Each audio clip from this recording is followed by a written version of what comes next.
Welcome to the Strong, Single and Human podcast, a real look at single parenting, how to navigate the ups and downs of life with kids on your own while keeping sane.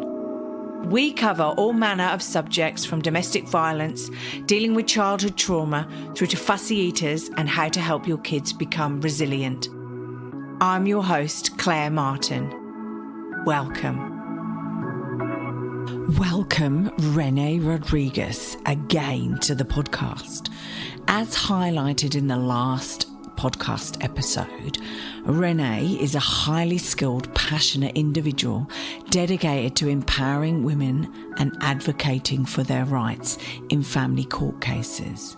With a career spanning over 25 years, Renee has emerged as a prominent figure in the field of custody battles, specialising in supporting women in their pursuit of physical and legal custody. Her unique approach is to teach clients to adopt a noble warrior mindset when entering the courtroom. By instilling a sense of strength, resilience and determination in her clients, Renee empowers them to confidently present themselves as the healthier, more capable parent during custody disputes.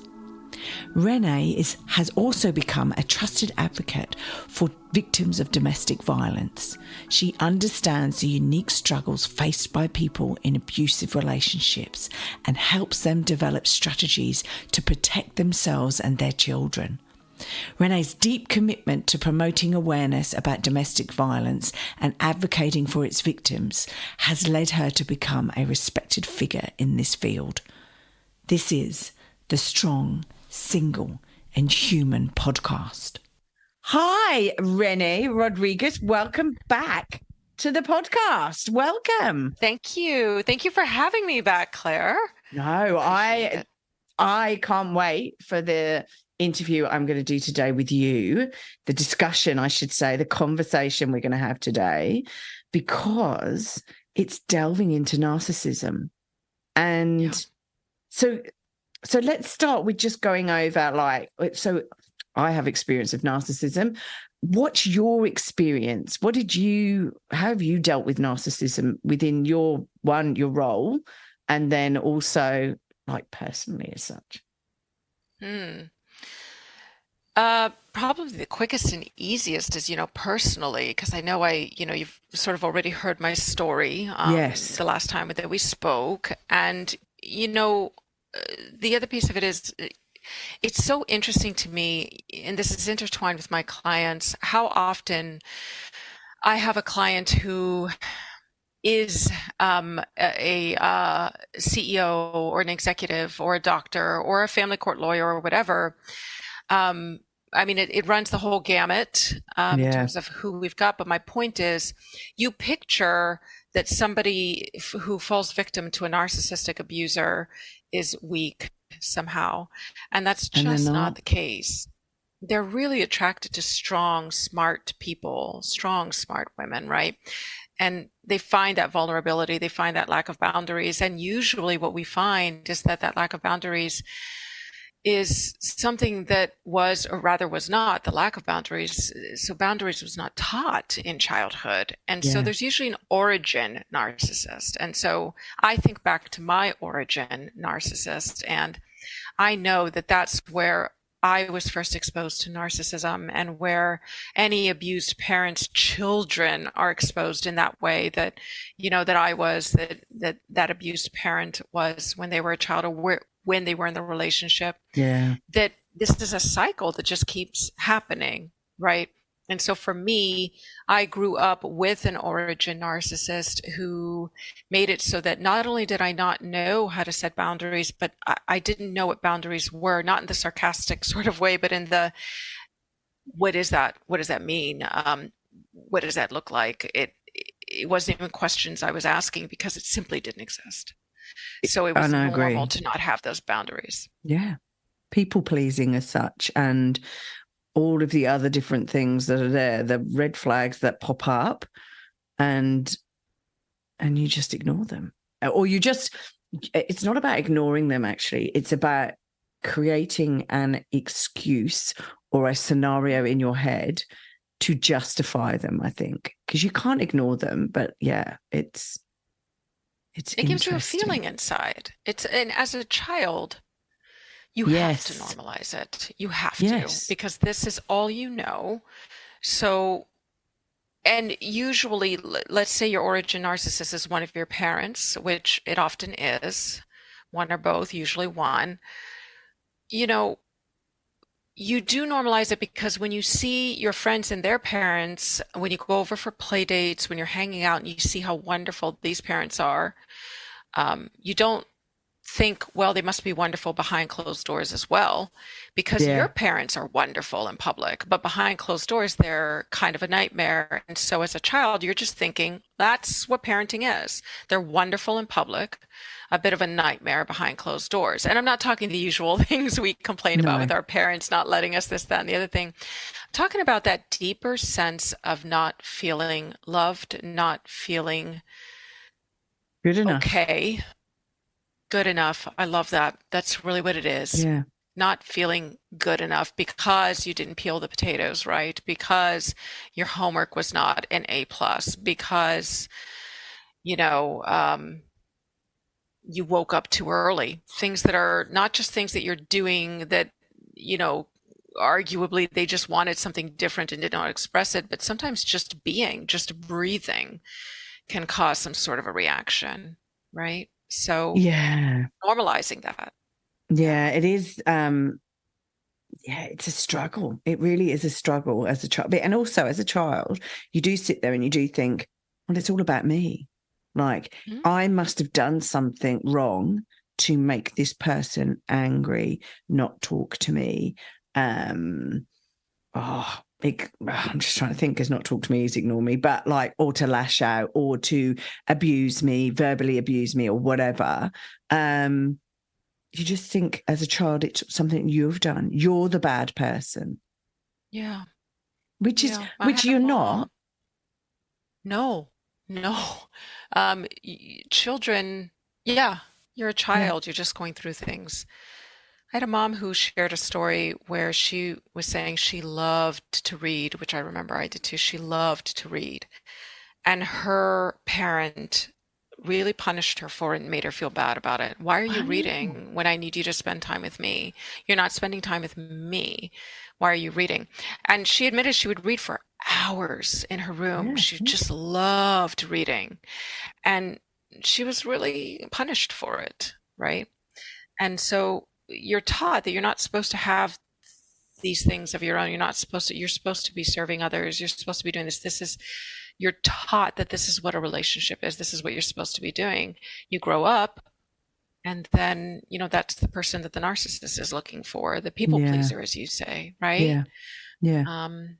But this time as an adult, the abuse feels different, and for many can feel worse because how much of it now is normalized, a smaller percentage, right?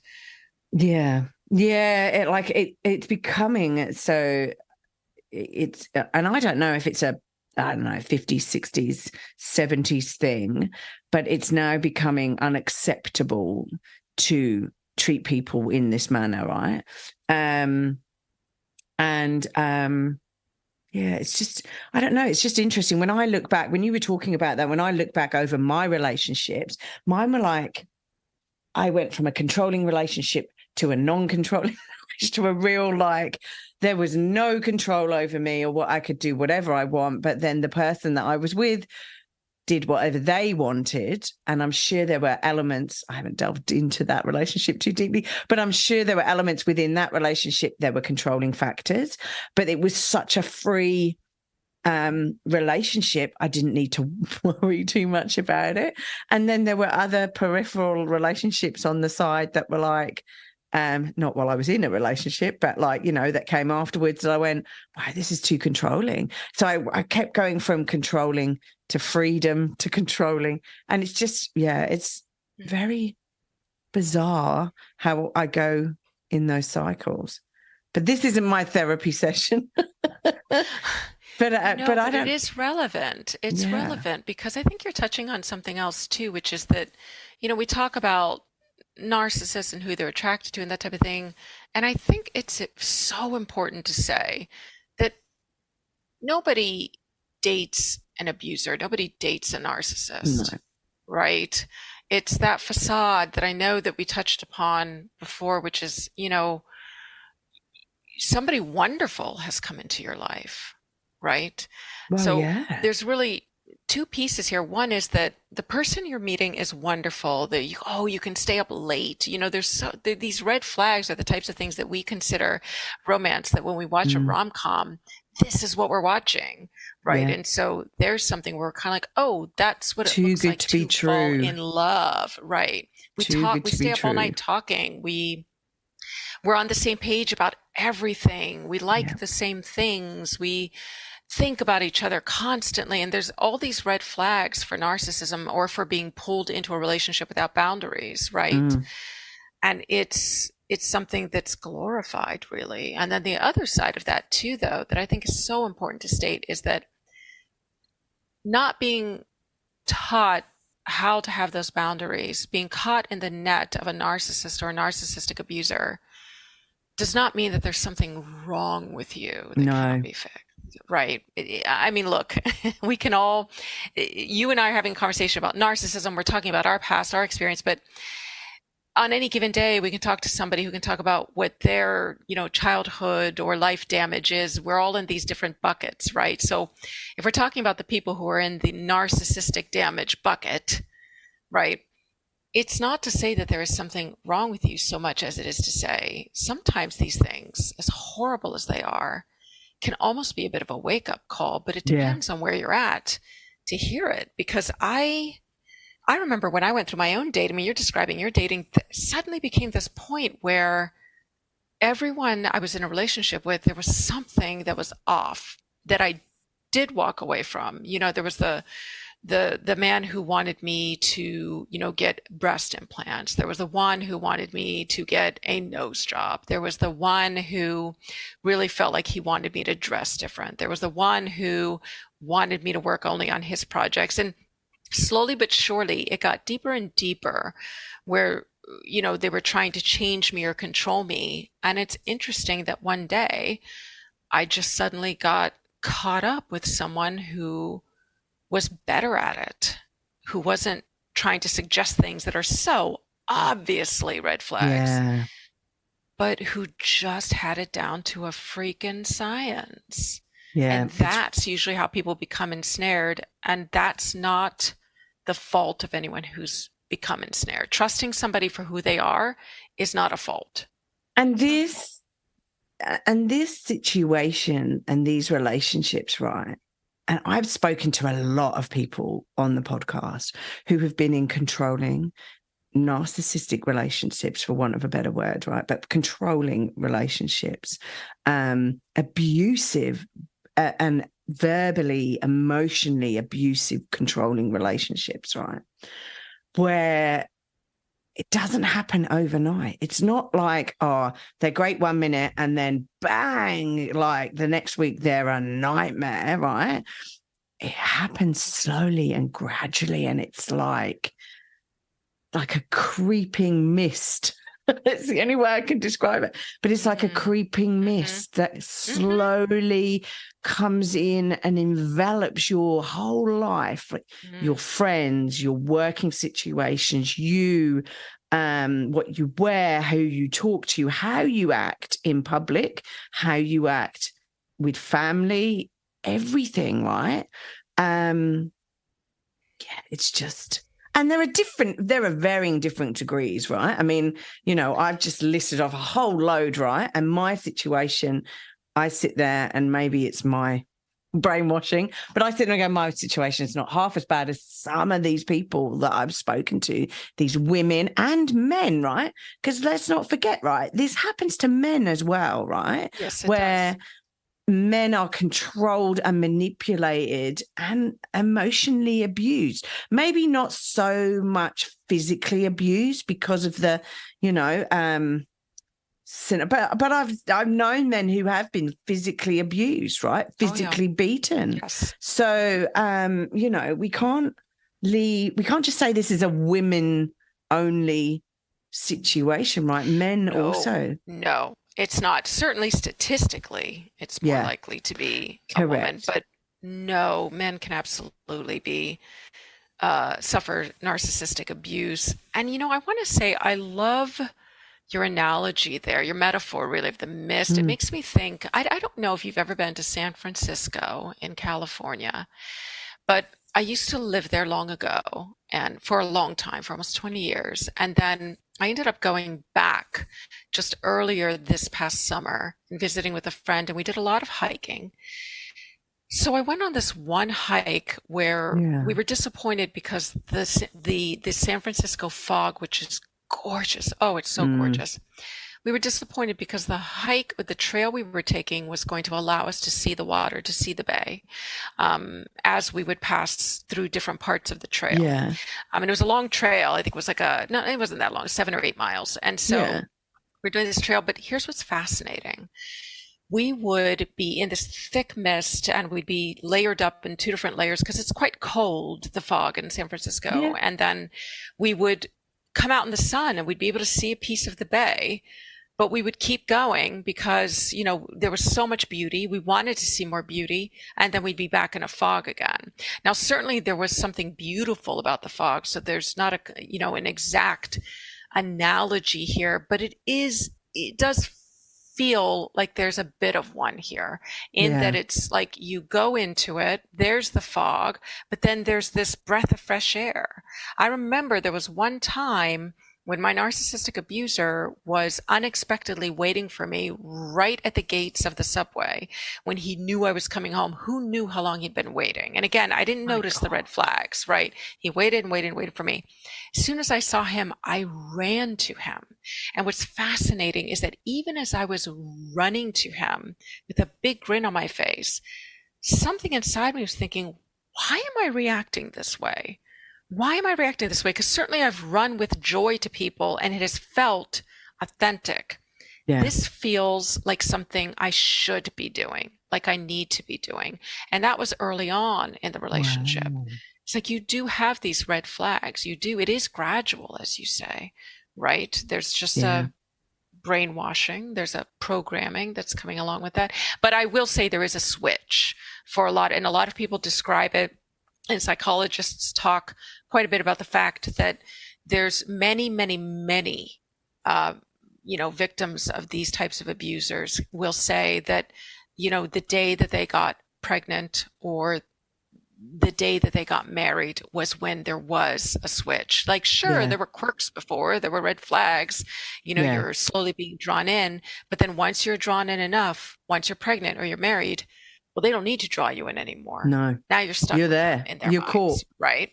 Yeah. That's right. So they don't need to anymore. They don't need to do that work anymore. Now they can treat you as the possession. They see you as the extension of themselves and what you need to be doing for them. Right? Yeah, that's right. That's right. It's, it is frightening how that suddenly creeps up on you. And then you go and like I was 6 months pregnant when my world got a little bit misty and murky, and look, there were, and in fact your analogy is quite interesting, because there were times where you did come out of the mist and you were like, maybe this is going to get better, maybe this is like, you've had your conversations, you've sort of sorted out an action plan, as it were, to what we need to do, go forward, blah blah blah, and then back to square one within like 1 or 2 days. Walking on eggshells. Walking on eggshells. It's it's interesting, and then it gets to a point of scary where you start to go, okay, I'm not sure, and at no point did I ever fear for my son's health, but it then gets scary where you go, okay, I'm not sure I need to lock my door, I need to hide the sharp knives. I never needed to hide the sharp knives, but it's like, I don't know, because it became unpredictable for me. And there was, alcohol abuse and things like that in there, but I didn't know what would happen next. And I'd like to think that, and nothing did happen, right? but you never want to think the worst, do you? But there's just the things, the eroding of who you are with just the little things. And I remember, I think you said in your last interview that you were pregnant and walking to a concert, and your ex-partner was in front, wasn't talking to you, was just, and you were like trying to keep up with them, and it was a hot day, and like you were carrying everything, and you just go, that should have been the other way around. But that's what happens, isn't it? It is. You become quite small, Yes. I remember when I finally childlike. left him, I called my brother. Yeah. I had called my brother after I left him to let him know that I'd left, and I was trying to explain. It's shocking. And, I hear this story quite a bit with the people I work with. It's shocking how often nobody knows until you tell them, right? Yeah. And so I told him, I said, look, the way I can describe it is that I was living in abject misery. It was just misery. And I think my heart broke a little when my son, I remember he was in the bathtub, and he likes to have conversations while he's in the bath. So I'll go in sometimes and just sit in another part of the bathroom and chat with him. Yeah. There was something going on that night where, he said, I don't want to go over to Dad's this weekend. And this was, he was maybe around, I think, 9 years old when he said this to me. And I said, okay, you want to talk to me a little bit about that? Because, especially with the population that I work with, when you're in a custody battle, when you share custody with somebody who is, diagnosed or not diagnosed narcissistic personality disorder, it doesn't matter. You can't be bad-mouthing the other parent, right? There's a real danger in that for your case. There's a real danger in that for your child. There's a real danger in that for yourself. And so you ask the questions. You ask the children questions, right? It's kind of like, well, how did that feel? What's going on? Tell me about this. And he said, well, I just don't like it there. And I said, oh, well, why don't you tell me, what is it you're talking about? How do you feel? And he paused. And I was chilled to the bone after he said what he said. He said, it just, to me, when I'm there, it feels like, and there was this pause, like 2 ellipses. And then he just basically said, terror. And a little part of my heart broke inside because first off, I didn't know he knew what that word meant. I didn't know that he knew that word existed.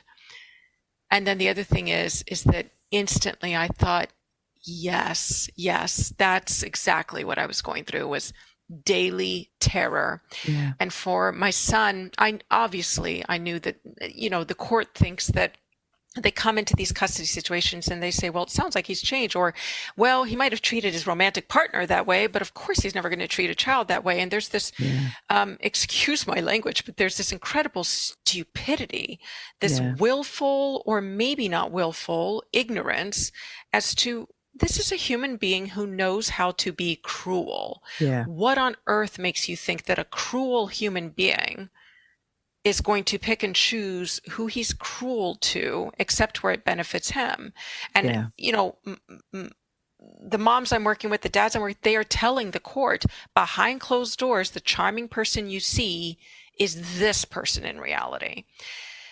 And this is what my son was expressing, and this is what I experienced. And it's just, how do we overcome that cycle? And there are certainly people who work with parents to say, look, we know from studies, we know from short-term and long-term studies, that one healthy parent, one parent who can overcome this type of thing, can help your child, your children, not become adult narcissists or adult victims, black or white, but to find their way to being a human being who their bucket was full of this thing, right? Like the buckets, that was their child. That's their dad. That's their mom, but that's not who they are. Yeah. Right. Not becoming whether the black or the white extension of that narcissistic abuse to become an abuser or to welcome it into their lives. Right.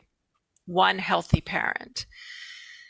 So that's what we're always kind of looking for. Yeah, right? And like it was a big concern for me when I and it was a therapist that basically turned around, God love her, and said to me, because she said, what are you going to do about your situation that you're in, right? And I said, well, I'm not going to leave my now ex-partner. I'm not going to leave because I don't want to be the one to mess up my son's life. Mm-hmm. That was how indoctrinated into this situation, I suppose, I was, because I took all of the blame of my son's life and how messed up it would be if I left on myself, not giving the other person within that relationship 50% of the actual messing up the life. And now I sit here 6 years on and I go, I am so glad that I left, because, well, I don't know how I would have been mentally if I'd have stayed. I felt like I was going insane. Mm-hmm. And I felt like I was going insane. And that was why I went to see a therapist. And I thought it was postpartum trauma, whatever it was, through having a baby. I thought I was depressed through having a baby. I was very late mum. So I'd had a career and all of the other things that went with it.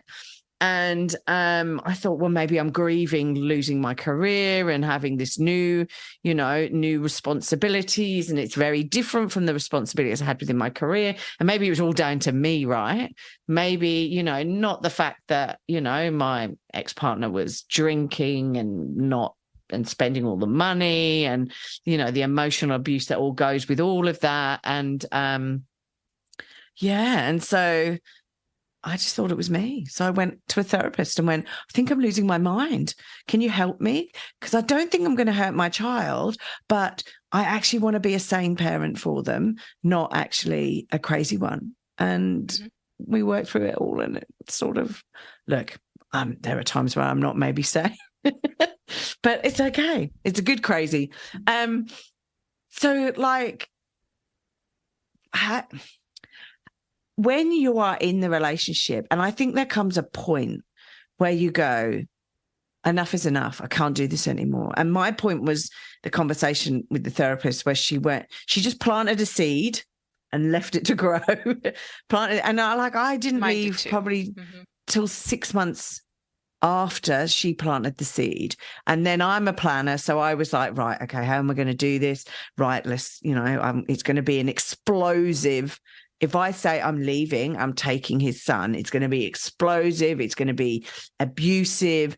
I don't know what's going to happen if we have to stay in the same house. That could be harmful to me, both physically and emotionally, as well as to my son. So I had to plan, right? A big plan for 6 months. My car was packed with a week's worth of clothes for me and my son. I didn't know where we were going to go, but if things had kicked off, that was it. I had nappies in there because he was only just 2. So I had nappies, food, milk, bottles. Thank God I had my car and he had his car. But because otherwise there might have been questions asked. But yeah, so I was that. What was your turning point?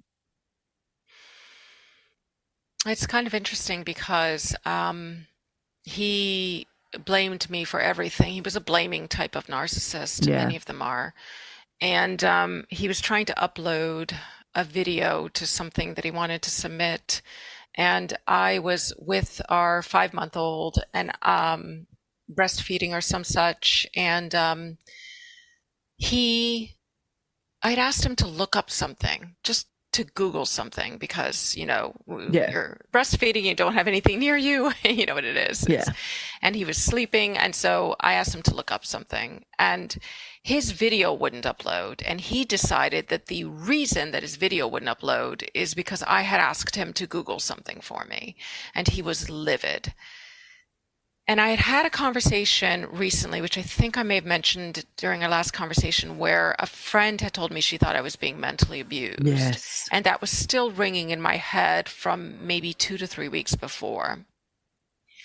And he came in and he was livid and he kept coming in and he wouldn't really let me handle. Sometimes I would help make dinner, but he was always in charge of dinner and he would make dinner, which always sounded kind-hearted until I realized that dinner was pretty much always what he wanted served, and I would help with that, right? There was that control where it's like, oh. So funny you say that. Same with my ex-partner. My ex-partner would always cook dinner. Always cook dinner. It's very bizarre. I mean, it is, because you have the narcissists who are kind of like, do everything for me. Dinner can't be cold. And then you have the kind who are kind of like, let me control dinner for whatever reason. It's interesting because not always, but often when I'm working with moms or dads who the other person was the one who always made dinner, and you would help them make their menu, or you would help choose, but you knew it had to be something from their internal menu. That it's like there's usually a food issue there with that narcissist, right? There's an addiction of some kind or some control. But so he was not making me food. And for anyone who's ever breastfed, everyone thinks, I mean, at least for me, they say how pregnancy makes you so hungry. I was not eating much extra when I was pregnant, and I gained so much weight. But, for the baby anyway, I got to tell you, when I was breastfeeding, I could not eat enough food. There was not enough food in the world for me because I was eating so much.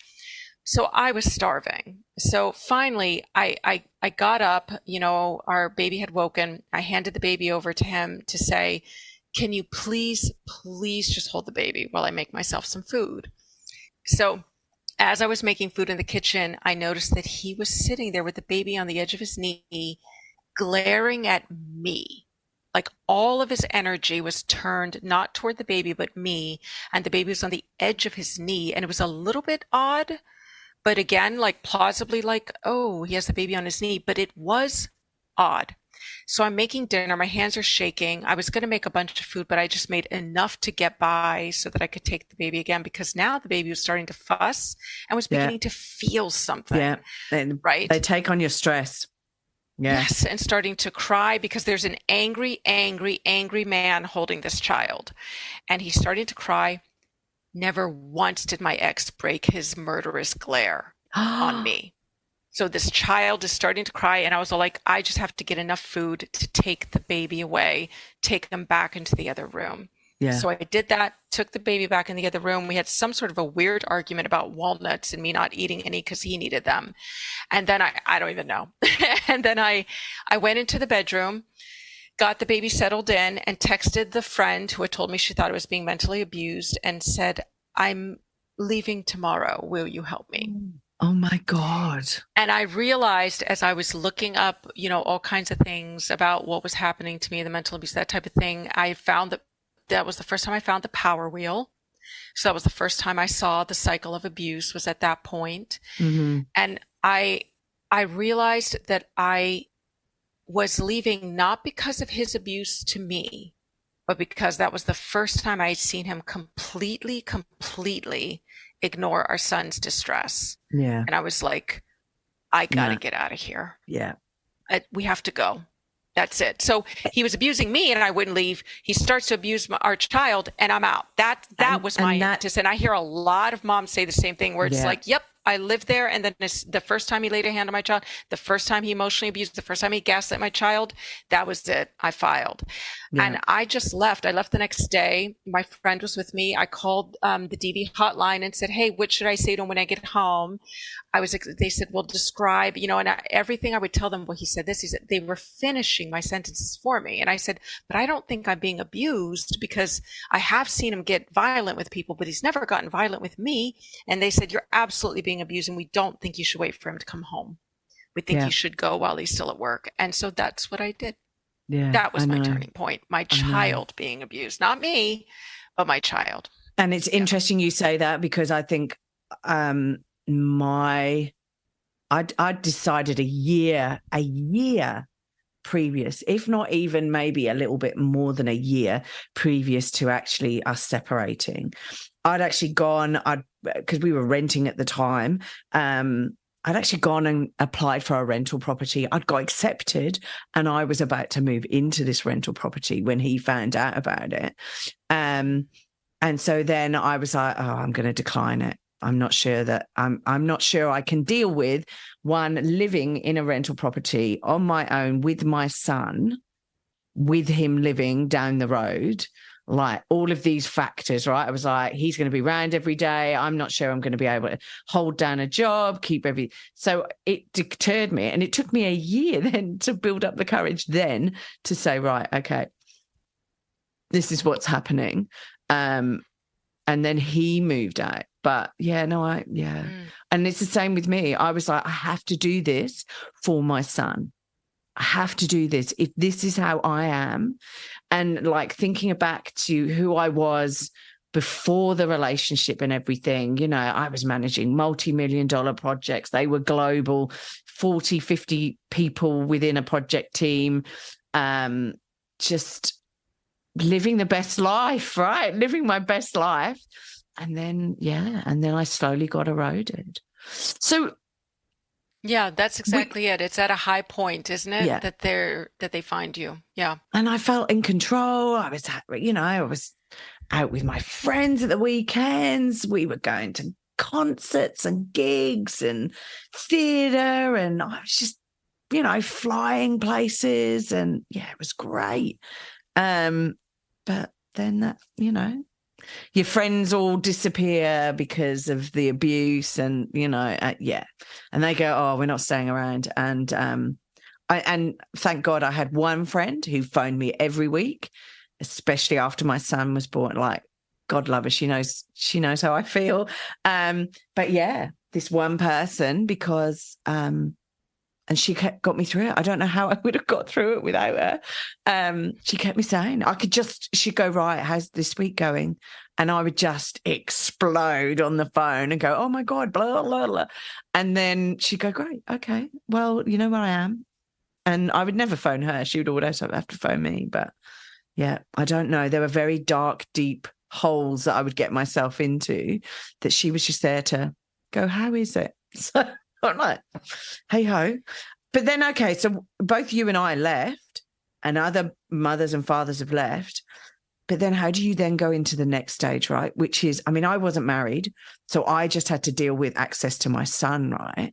And this is what you do as your day job as such now, is dealing with the court cases and the custody and the, all of those sort of things of these abusive relationships. So how do you deal with a narcissist when you're in that situation? Well, usually once you've left them, the post-separation abuse starts, and it's usually worse, right? And I think it's important maybe for us to take a moment to talk about, you and I have talked about our experiences. I've talked a bit about what else I've seen, just a tiny bit, but when we talk about the narcissistic abuse, we often put it in these two sort of categories of physical abuse and psychological abuse. But I think it's so important to talk about the fact that there is coercive control, which many people believe is not in that, under exactly the category of psychological abuse. There is spiritual abuse. There is financial abuse. So can you give some examples of like coercive control and spiritual and financial, I think, should be black and white, i.e. You would think so, but let's talk a little bit about financial abuse, because of how often we have moms coming to us who are basically saying, then there was this, that they talk about the psychological abuse, they talk about physical abuse, but then they start saying, we're also having some, money issues. And when they start going into that, it'll blow your mind how often, especially women are given allowances. Their credit card statements are scoured over, right? They have to turn in receipts after they get back from the grocery store, go get bagels with the kids. They have to have everything approved. They are, sort of meted out a little bit of money to go get a new pair of shoes for themselves, or go get their hair done or their nails done or whatever.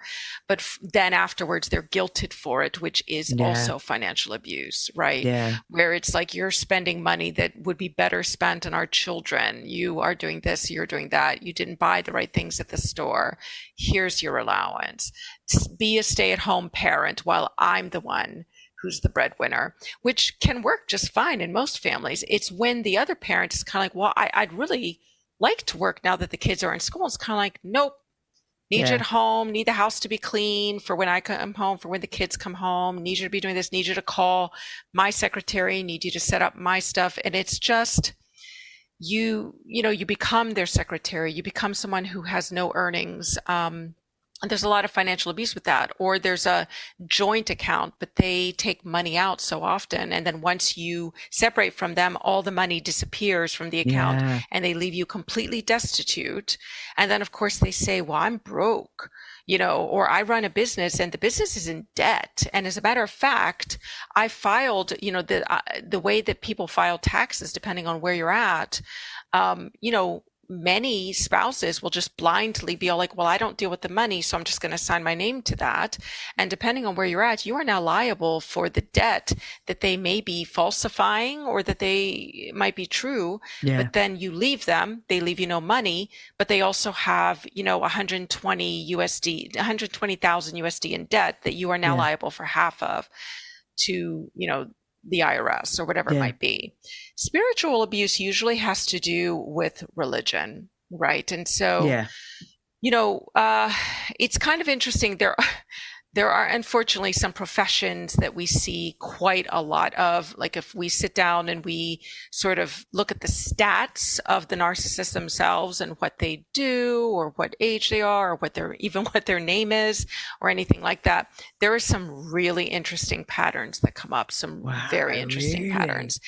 And, and again, I want to be very careful here because just because I'm about to say that we do have quite a few pastors, that doesn't mean that every pastor is a narcissist. No. But instead, I think it's important to look at the fact that there are perhaps some professions that attract narcissists. So, A equals B, B does not equal A. It's A leads to B, B does not equal A, right? So what I'm saying is that not every pastor is like this, but so you can find spiritual abuse when you are dating a religious leader, when you're married to a religious leader.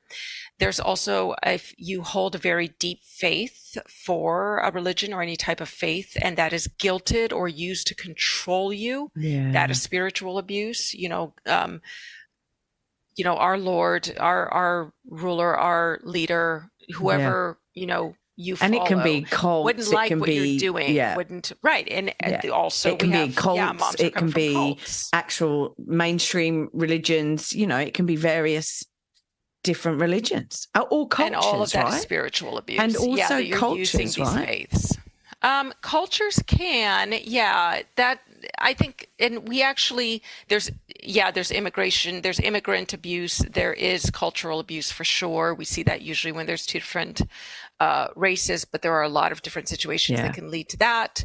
And these things, all of this can be weaponized as well in court, right? It's like she's strict with the kids because she's Latina. She believes her mother spanked her, so she's going to spank the kids. And next thing you know, we've got problems, right? With coercive control, I think that coercive control and gaslighting have quite a bit in common. And that is to say that when you are making someone believe something that simply is not reality, that's coercive control. There was a film called Gaslight that actually is where it's the etymology for the term gaslighting. It's an old film. I'm not going to say this right as much as I know a bunch of stats. I feel like this is like a 1940s film. Let's just call it that. And then someone can write it and be all like, I know when it was. It was not 1940s, but it was an old black and white film. Where the star is a woman who goes insane by the end of the film because he is taking the lights at the time were gaslit. And so he would lower down the lights just ever so slightly, and it would be a little bit too dim for her to be able to quite read or quite do whatever. And he would say, what do you talk about? It looks bright to me. Right. And so he would do little things like that, doorknobs, whatever. And so she basically went crazy because she believed that it was all in her mind, that this was this reality, was this not? And that's really what gaslighting is, right? And so coercive control tends to do that. It tends to say, it's a way of willing someone in some ways to do what you want them to do by using gaslighting, by using guilt, by, weaponizing your own children, or your workplace, or what it is you want to do, just basically coming in and making it so that you do something. The whole sort of, I know that I'm going to be punished if I don't buy this type of butter lettuce and not the romaine, and you bring home the romaine, then it's kind of like there's a real coercive control there, that you're quaking in your boots at the grocery, at the market, making sure you get the right lettuce, and even beginning to believe that maybe this isn't butter lettuce. It's almost like, that thing where it's like you say a word so many times that it loses its meaning. There's almost becomes that bit of dissonance where you're standing there all kind of like, this is butter lettuce though, right? Because you're so terrified of getting the wrong thing and bringing it home and then being punished for it in one way or another, right? So the silent treatment is a great method for coercive control. I will not talk to you because you're not worthy of me talking to you, because you didn't do something right. You didn't do something the way that I wanted you to, right? Exactly. Now, and especially if you're a child as well, that's horrendous, because then you're like, it's hard. It's abandonment to a certain extent, because you're needing. It is that attention. Yeah. It's so hard for me when I hear children being psychologically abused, when somebody thinks that it's okay to call their child stupid or dumb or anything like that. It's like I feel like I want to have Child Protective Services on speed dial and just have somebody just roll up in some sort of a CPS wagon. Obviously, that makes no sense for many reasons, but it's hard when you have suffered abuse and seen abuse, and you know that your child is going through things. There's something there that when you hear another child, when you witness a stranger, a child being treated that way, there's some wishful thinking that comes into place. If I can help them, maybe in some way that's helping my own child. Maybe that's raising some bigger awareness and, will lead to something. Well, what's your experience been with children, right? Because I know my son had issues when his father was going through issues. My son wouldn't sleep. So we had 3 months of him not sleeping when he was home with me. And then when his dad would come and pick him up, he was like your son and say, I don't want to go. And I would just go, oh, you're just being tired, or you're just, and so I knew something was going on, but I was like, oh, maybe you're just being, I don't know, funny about not going and wanting to stay at home because your friends are at home, or, you just don't want to move into another house, right? And I learned from that I learned that stuff was going on when he was at his dad's, and he was scared and he felt unsafe. And the only way I learned from that was I got a phone watch. So he had a watch that he could send me messages on, text messages or smiley faces or sad faces, that I could phone him on and that he could phone me on. And so there were occasions where he would phone me and go, I don't want to stay here, you need to come and pick me up. And then I would phone him back. And it was as a mum, having your son whisper into a phone watch, Mummy, I need you. I'm like, it was horrendous, right? Mm-hmm. So what's your experience with children in these situations, right? Do you find that if the child is saying, I don't want to go, but they can't, and 9 times out, my son couldn't actually communicate to me. I mean, he was 5, 6, but he couldn't communicate to me, Mummy, this is what's going on, this is what's happening, because I suppose he felt like he was telling on his dad as such.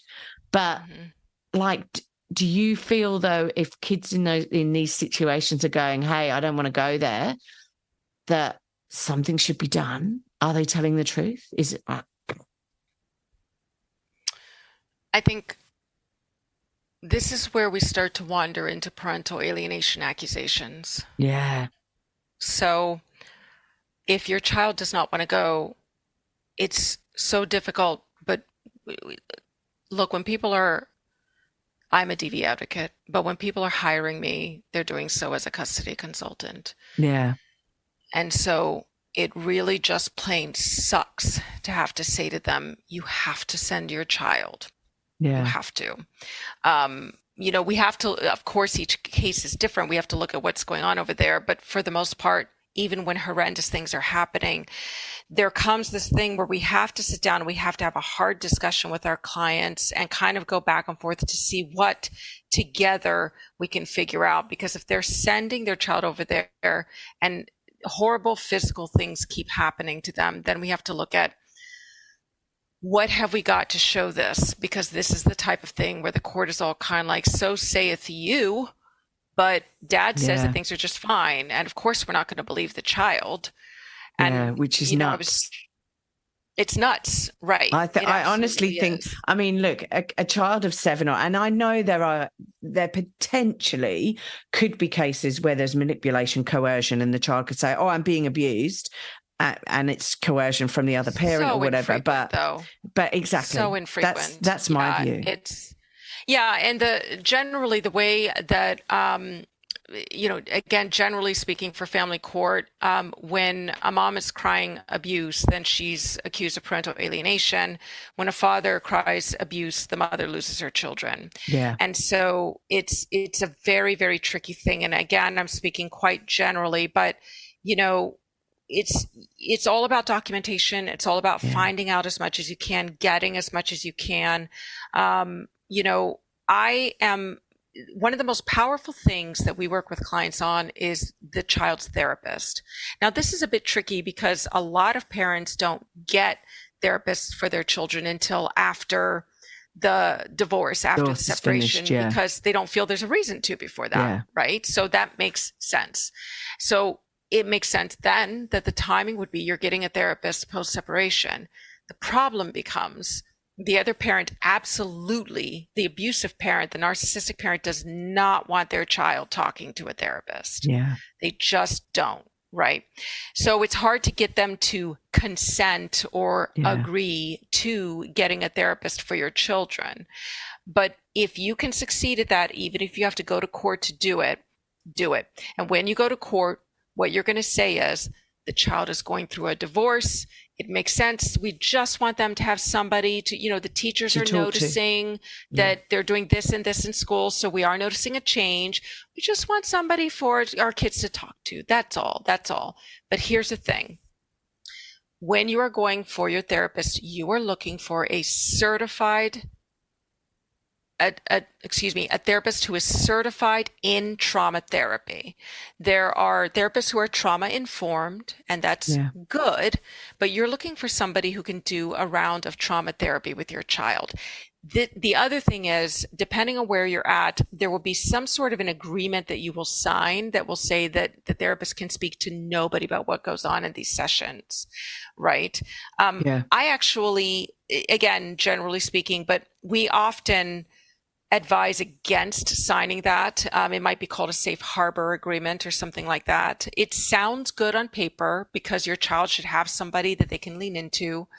But truthfully, my strong opinion is that when you've got a child who is suffering trauma in the other household or is in a household where you have suffered trauma, it doesn't really make sense to really, stick tape over the mouth of the therapist for the purpose of the court. You need to allow that therapist to be able to come into court to help your child and be your child's voice. And that ties back to what we were talking about earlier, which is to say, will the court listen to a child's voice? Not so much. Sometimes, sure. We have stories when they have, but more of the time, no, because of the coaching accusations, the parental alienation, etc.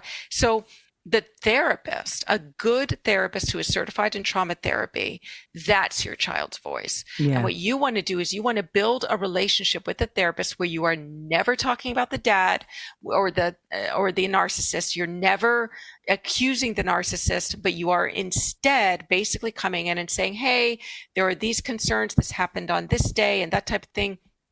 you're always doing what we talk about, which is to lead the horse to water, but not shove the horse's face in it. You hope they drink the water and realize it's narcissism. Yeah. So what you're doing is you're basically saying, yeah, the teacher said on Mondays, every other Monday, there's just this, on most Mondays, on some Mondays, their nap is an hour longer than the other kids. And they say that they're just tired and hungry.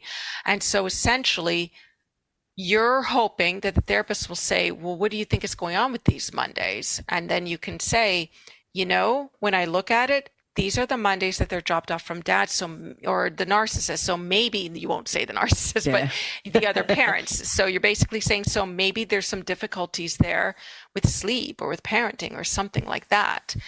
But most of what we see with clients, and we're talking about kids having a narcissistic parent, is that these children have anxiety, right? Often that is misdiagnosed as ADHD, although many times a child will also have ADHD plus anxiety. So you're really looking for a neuro evaluator or somebody who's going to evaluate your child who is experienced in knowing the difference between ADHD and complex anxiety. Or the other word for complex anxiety is trauma-based anxiety. Because then they can say your kid has both, your kiddo actually has anxiety, your kiddo just has ADHD, etc. And so you'll know whether or not medication is going to work or not. Right? But you need the certified therapist in order to help. If it is trauma-based anxiety, if it is complex anxiety, then you need that round of trauma therapy for your child so that they can begin to learn and get tools and techniques, because this parent is not going to disappear for the most part. No. This is who they've got. And so it's unfortunate, but they need those tools. They need those techniques to be able to learn how to use their voice, how to sort of compartmentalize what goes on with that parent and grow up, hopefully, into a healthy adult. No, I agree. And like within Australia, you need to just check that your therapist, like you said, with the signing of the document, right? You need to just check that the therapist is comfortable with attending court on your behalf, because I know we had a therapist and they said, look, we don't do court, we don't go to court or anything like that regarding custody battles, cases, anything. So, which was fine for us. We didn't have one, but you just got to ask, if I need you to go to court, are you willing to attend on my behalf? Because you just got to check, because if you don't ask and then you're going through this therapy, and then you do have the situation, it just put you in that situation. Ideally, you don't want them to come into court. That's not why you're getting the therapist. Yeah. But if your child needs their voice, I have a problem with therapists who are kind of like, yeah, your child's suffering, but gosh darn it, I am not going to go into court and say that. No. So you really are looking for somebody who would be willing to do that if you need it, which hopefully you won't. Won't. Exactly. Oh, Renee, what a nightmare of a roller coaster we have been on. But that's where we are, right? I'm doing this podcast to help people out. You're helping people out with all their court cases and domestic violence and all of the other stuff that goes on that you deal with. And I don't think we would be dealing with it if we hadn't been through what we've been through.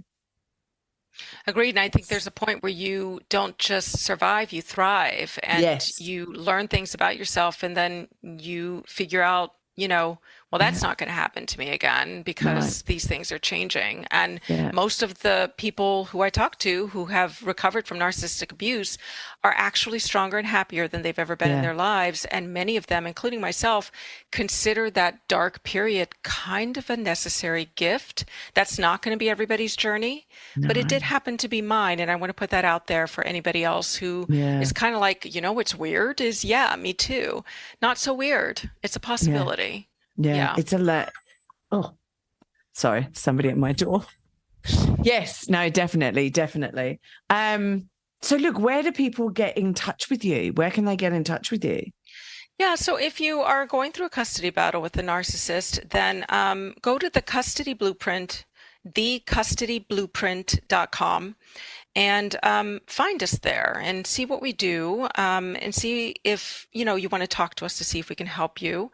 We do work with people who are specifically against an abuser. Most of the time that's a narcissist, and we're looking to help you get the custody arrangement that's best for your kids and to help you find your way to thriving.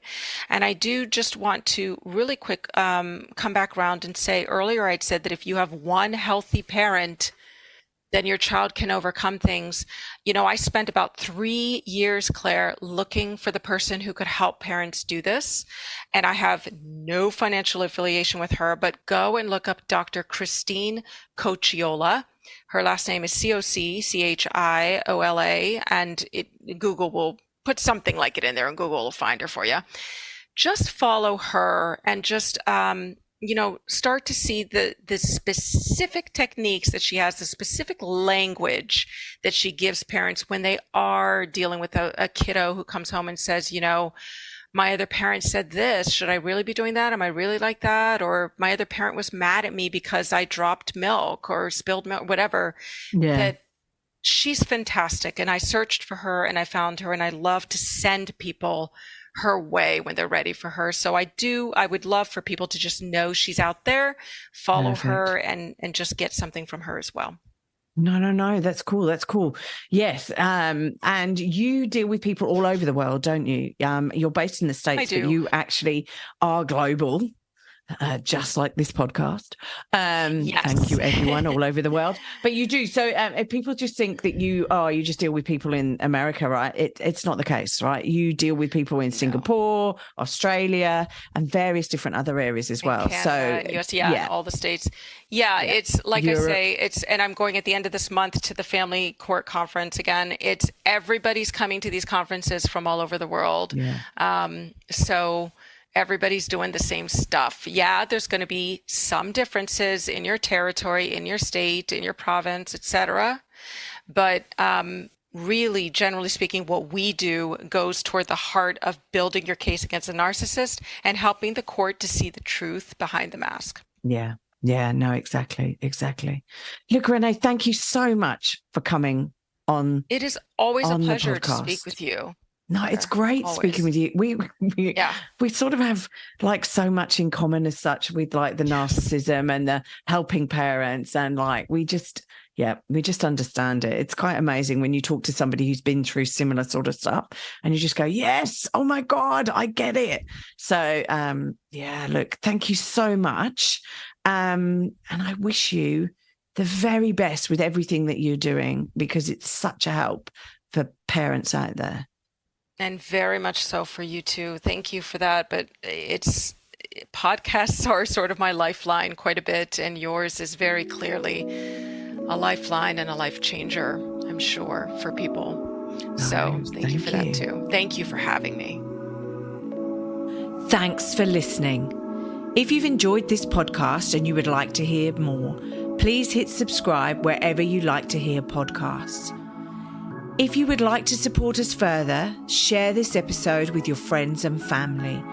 And finally, drop us a review on iTunes, as I'd love to hear your thoughts, comments, and ideas. It all helps me to understand and produce awesome content you want to hear just like this. If you want to check out our past episodes, write to us, appear on the podcast, or for links, resources, and show notes, go to our website, www.strongsingleandhuman.com.